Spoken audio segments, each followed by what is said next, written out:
فرائض واجبات پہ بات کی، آج ہم نماز کی سنتوں پر بات کریں گے۔ نماز کی 52 سنتیں ہیں جس کا آج آپ تذکرہ سماعت کریں گے۔ نماز پڑھتے ہوئے ہمیں صرف یہ بات ذہن میں رکھنی چاہیے کہ ہمارے آقا نے اس کو کیسے ادا کیا ہے۔ بس جو حضور صلی اللہ علیہ وسلم کی کامل اتباع میں آ گیا وہ دونوں جہانوں کی کامیابیاں پا گیا۔ نماز پڑھتے ہوئے حضور صلی اللہ علیہ وسلم کا خیال، آپ کی ادائیگی نماز کا طریقہ جتنا دل نشیں ہوگا اتنا ہی آپ کی نماز میں روحانیت اور اس کے اندر چاشنی اور مٹھاس میں اضافہ ہوگا۔ نماز کے لیے سنت ہے تحریمہ کے لیے ہاتھ اٹھانا۔ جس وقت آپ ہاتھ اٹھائیں تو انگلیاں اپنے حال پہ چھوڑ دیں، نہ زیادہ ایسے کریں نہ بالکل ایسے، اپنے حال پہ چھوڑ کے بتکلف، اور اس کا رخ پورا قبلے کی طرف ہو، اور بوقت تکبیر سر آپ نے اٹھا کے ہاتھ کو پھر اللہ اکبر کہنا ہے۔ یہ سنت طریقہ ہے، اور دونوں کانوں کی لو تک ہاتھ اٹھائی جائے گی۔ عورت اپنے ہاتھ صرف مونڈوں تک اٹھاتی ہے، مرد اوپر تک۔ امام بلند آواز سے اللہ اکبر کہے گا، سنت ہے۔ ایسے ہی جب ہم ثنا پڑھتے ہیں سبحانک اللہم، سنت ہے۔ امام کے پیچھے ثنا پڑھ کے خاموش ہو جائیں گے، اکیلے ہوں تو تعوذ بھی پڑھیں گے، اعوذ باللہ، تسمیہ بھی پڑھیں گے، بسم اللہ، یہ بھی سنت ہے۔ اور اسی طرح جب ہم اللہ اکبر کہہ کے ہاتھ باندھیں گے تو سنت طریقہ یہ ہے کہ چھوٹی انگلی سے بڑی انگلی ملا کر 3 انگلیاں اوپر رکھ کے دبا کے ناف کے نیچے رکھیں۔ ایسے لوگ پوچھتے ہیں جی خیالات نماز میں آتے ہیں، خیالات ناف سے اٹھتے ہیں، یہی نفس امارہ کا محل ہے۔ جب آپ اس کو دبا کے ایسے رکھیں گے تو آپ کے خیال نہیں اٹھیں گے، یہیں بند ہو جائیں گے، اس لیے اس کو دبا کے رکھیں، سنت طریقہ ہے۔ اور اسی طرح نماز پڑھتے ہوئے آہستہ آواز سے آمین کہنا، آہستہ آواز سے اعوذ باللہ، بسم اللہ پڑھنا، ثنا، تعوذ، تسمیہ، یہ سب آہستہ آواز سے، یہ سب کا سب سنت میں شامل ہے۔ نماز کے اندر جس وقت ہم رکوع میں جائیں تو سبحان ربی العظیم کم سے کم 3 مرتبہ یا 5 یا 7، نفلوں میں آپ زیادہ پڑھیں۔ اور جب آپ رکوع میں جائیں تو ہاتھ مردوں کے ایسے کھلے ہوں اور گھٹنے کو پکڑا ہو، پکڑ کے۔ عورتیں ہاتھ ایسے بند رکھیں گی اور جھکا لیں گی، مرد حضرات ہاتھ کو کھول کے انگلیاں اور اس کو گھٹنے کو پکڑ لیں گے، انگلیاں کھلی رکھیں گے کشادہ کر کے، عورتیں کشادہ نہیں کریں گی، یہ سنت ہے۔ اور اسی طرح ٹانگیں بھی سیدھی ہوں گی۔ پھر سبحان ربی العظیم 3 بار، پھر سمیع اللہ لمن حمیدہ، یہ کہنا بھی سنت میں شامل ہے۔ ربنا لک الحمد، یا ربنا ولک الحمد، یا اللہم ربنا ولک الحمد۔ ایک جملہ ہمارے آقا نے نماز کے بعد کہا بھی، کس نے پڑھا ہے؟ فرمایا جب یہ جملہ تم نے کہا فرشتے دوڑ کر اس جملے کو لینے کے لیے آئے۔ وہ کب پڑھا جاتا ہے؟ جب آپ سمیع اللہ لمن حمیدہ، ربنا لک الحمد کے بعد پڑھیں حمدن کثیرن طیبن مبارکن فی۔ یہ پڑھیں گے تو فرشتے ایسے لاکھوں کی تعداد میں آپ کے منہ سے یہ جملہ لینے کے لیے ایسے آئیں گے، حمدن کثیرن طیبن مبارکن فی۔ فرمایا سرکار نے نماز کے بعد کس نے یہ پڑھا ہے؟ فرشتے لینے آئے ایسے، تو یہ پڑھ سکتے ہیں آپ، ٹھیک ہے نا۔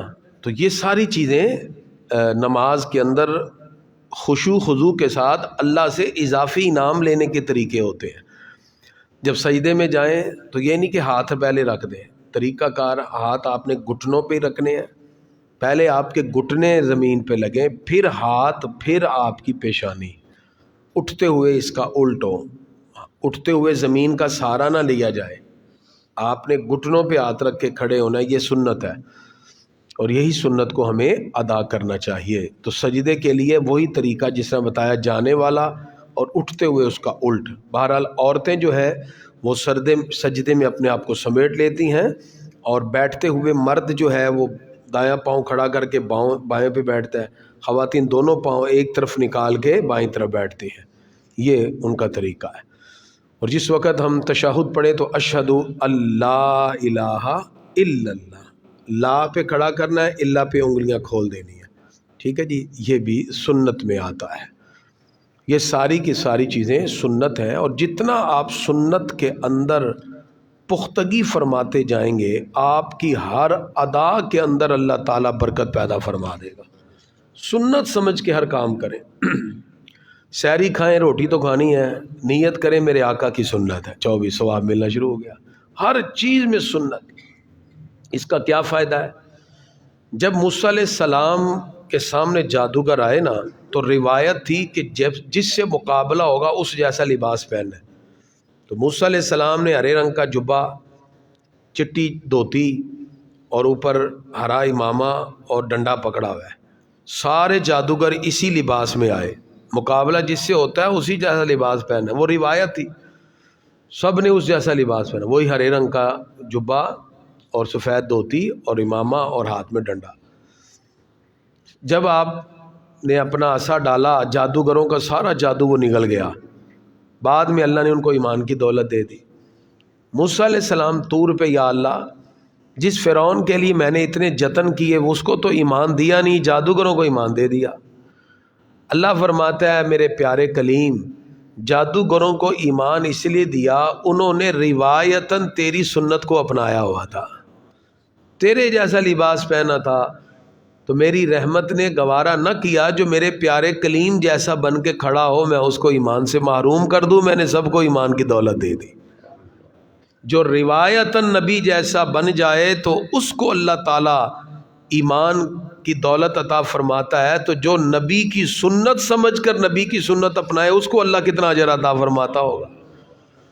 اس لیے سنت کو اپنایا کریں ہر چیز میں، آقا علیہ الصلوۃ والسلام کی اداؤں کو، وہ وضو ہو، وہ غسل ہو، وہ نماز ہو۔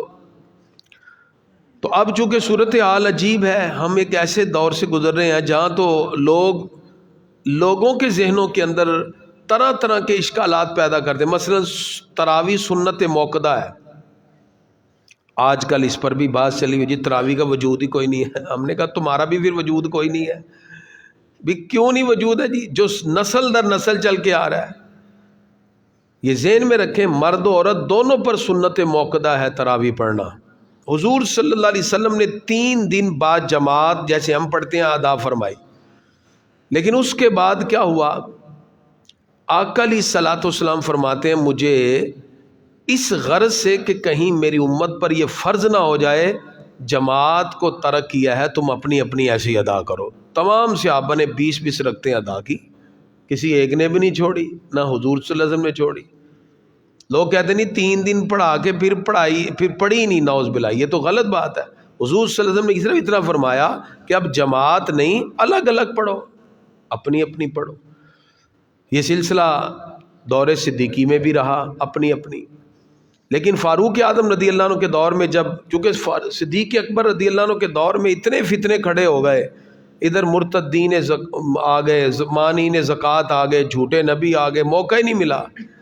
دور فاروقی میں اس کا موقع ملا۔ آپ نے فرمایا جس طرح حضور صلی اللہ علیہ وسلم نے طریقہ شروع کیا تھا اسی کے مطابق ادا کی جائے گی، لہذا ابو بکر صدیق رضی اللہ عنہ کے دور کے بعد دور فاروقی میں بھی تراویح 20 رکعتیں ایسی ادا کی گئیں ایک جماعت، دور عثمانی میں بھی ادا کی گئیں 12 سال، اور دور مولا علی مشکل کشا کے دور میں بھی ایسی ادا کی گئی۔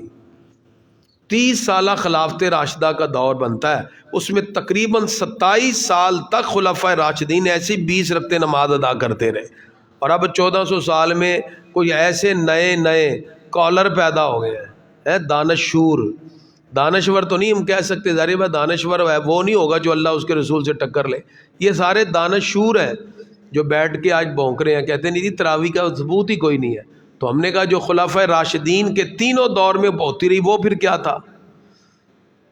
20 رکعتیں تراویح ادا کی گئیں. آج بھی آپ ٹی وی پہ لگائیں، مکہ میں نماز تراویح ہوتی ہے کہ نہیں؟ کتنی رکعتیں ہوتی ہیں؟ 20 ہیں.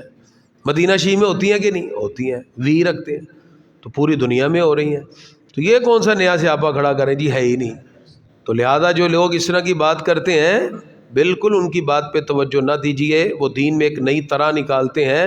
ہمیشہ سے اسی طرح تراویح پڑھی گئیں اور اسی طرح ہی پڑھی جائیں گی، اور اس پر باقاعدہ صحیح مسلم کی حدیث موجود ہے، صحیح بخاری میں بھی موجود ہے. کتاب الصلاۃ التراویح امام بخاری نے باب باندھا ہے، باب فضل من قام رمضان، حدیث کا نمبر 2010 ہے. موطا امام مالک میں بھی موجود ہے، صحیح مسلم کے اندر بھی حدیث کا نمبر 759 ہے. یہ تمام روایات میں حضور صلی اللہ علیہ وسلم سے جو روایتاً تراویح ثابت تھی، فاروق اعظم رضی اللہ عنہ نے 20 رکعتیں ابی ابن کعب کی قیادت میں پڑھی ہیں، اور ان تمام کے تمام لوگوں نے حضور صلی اللہ علیہ وسلم کے طریقے کے مطابق اسی طرح نماز تراویح کو ادا کیا ہے. تو اس لیے ہمیں بھی ذوق اور شوق کے ساتھ نماز تراویح کو ادا اسی انداز میں کرنا چاہیے. اس کے بعد کچھ نمازیں نفل اور سنتیں ہوتی ہیں، ان کو ہمیں ادا اس لیے کرنا چاہیے کہ آپ کے کہیں فرضوں میں کوتاہی ہو گئی تو اللہ تعالیٰ سنتوں اور نفلوں کے ذریعے پوری فرما دے گا. ٹھیک ہے جی. اب سنتیں دو طرح کی ہیں، موقدہ اور غیر موقدہ. جو سنتیں موقدہ ہیں وہ کون کون سی ہیں؟ وہ ابھی آپ نے فجر کی جو 2 سنتیں پڑھی ہیں وہ کون سی ہیں جی؟ موقدہ. ظہر سے پہلے جو 4 پڑھتے ہیں وہ کون سی ہیں؟ موقدہ. ظہر کے فرضوں کے بعد جو 2 پڑھتے ہیں وہ بھی کون سی ہیں؟ موقدہ. مغرب کے بعد جو آپ 3 فرضوں کے بعد 2 سنت پڑھتے ہیں وہ بھی کون سی ہیں جی؟ موقدہ. اور جو عشاء کے بعد فرضوں کے بعد ہم 2 سنتیں 2 نفل پڑھتے ہیں، ان میں بھی 2 سنتیں جو عشاء کے فرضوں کے بعد پڑھی جاتی ہیں وہ بھی کیا ہیں جی؟ موقدہ. یہ ٹوٹل 12 رکعات بنتی ہیں اس انداز میں. ٹھیک ہو گیا. یہ ساری کی ساری یعنی جو 2 کر کے میں بتا رہا ہوں یہ ساری کی ساری پڑھی جائیں گی موقدہ کے اندر، اس کو ترک نہیں کیا جائے گا. اچھا، اس کے بعد جو غیر موقدہ ہیں وہ عصر کی اور عشاء کی. عصر اور عشاء کی سنتوں میں صرف یہ فرق ہوتا ہے کہ 2 رکعت کے بعد اتحیات پوری پڑھی جاتی ہے یوم یقوم الحساب تک، اور تیسری رکعت کو ثنا یعنی سبحانک اللہم سے شروع کیا جاتا ہے. یہی عصر کا ہے اور یہی عشاء کا ہے. البتہ جو ظہر کے وقت میں 4 سنتیں ہم پڑھتے ہیں، جیسے آج جمعہ ہے تو جمعہ جب ہم 2 فرض پڑھ لیتے ہیں، اب وہ 4 فرض جو ہم نے ظہر کے پڑھنے ہیں وہ ہم نے 2 فرضوں کے بعد پڑھنے ہیں، اور جو 4 سنتیں ظہر کی ہیں وہ ہم نے فرضوں سے پہلے 4 سنتیں پڑھ لینی ہوتی ہیں.